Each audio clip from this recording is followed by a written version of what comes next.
Well, welcome back, YouTube viewers. Today I got a really small video, short video for you. Basically more PCBs that are under the deck. These are PCBs that are just under the deck, and I sort of need to clean these PCBs out so I can get the deck totally done and then go on to the card cages and stuff that are far below it, motor driver cards, everything that stuff that's way down into the unit, down in the very last power supply. So just a short video on a couple of these PCBs, cleaning them out and what they do. And they're basically, most of these are all located right underneath the deck. So let's go take a look at this. Okay, this is the spooling motor tack board, which basically controls, on this side here, you'll see this is the back side of that board. And the opto wheel rides in there that's on the spooling motor. And so this way it can keep track of what's going on. Here's the board where they all interface to tape that counter timer board. And the spooling motor, both spooling motors will connect into this board right here. And the supply motor plugs in here. And then you're going to see that the other one is the take-up motor will plug in here.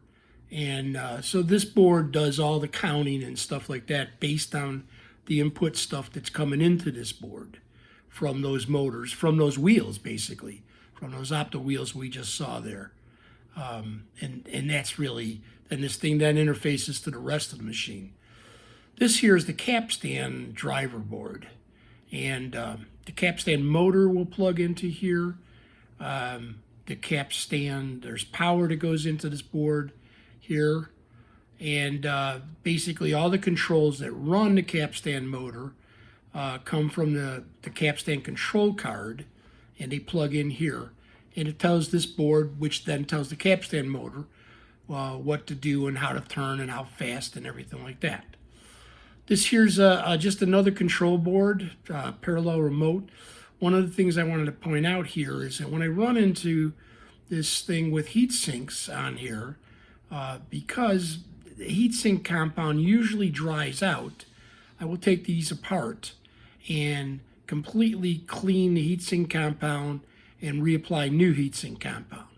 However, I haven't run into any dried out one, but I'm doing it anyways just to play it safe. After all, it is pretty old and just been sitting there, but I gotta say it's in really amazing shape like that. Now here's the power supply, fuse supply failure detector. So this basically monitors the power and stuff like that. Now here's an interesting thing. That right-hand side there is a heat sink. And I think everything looks fine, so I shouldn't let this board go. And what I'm finding out is don't take anything for granted. So what I'll show you here is when I remove the heatsink, look what's underneath that board. And all of this stuff, okay, which there's a lot of carbon and stuff like that, is laying right on top of the power supply for this board. This board takes the main power, drops it down to plus and minus power, and the diodes and all right there. So without doing this, you could be looking at a short in this board. So, hidden away. All right, I hope you found that interesting also. So now we can continue on with more stuff. I think we're getting very close to putting that deck together and going down below into the card cages.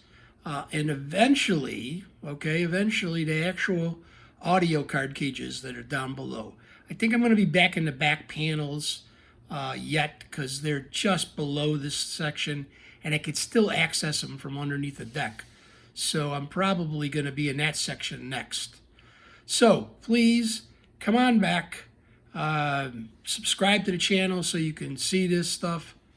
Hit the thumbs up if you enjoyed it. And if you got any comments, please put them in the comment. I'll be happy to answer them for you. And thank you very much for watching, and we'll see you next week.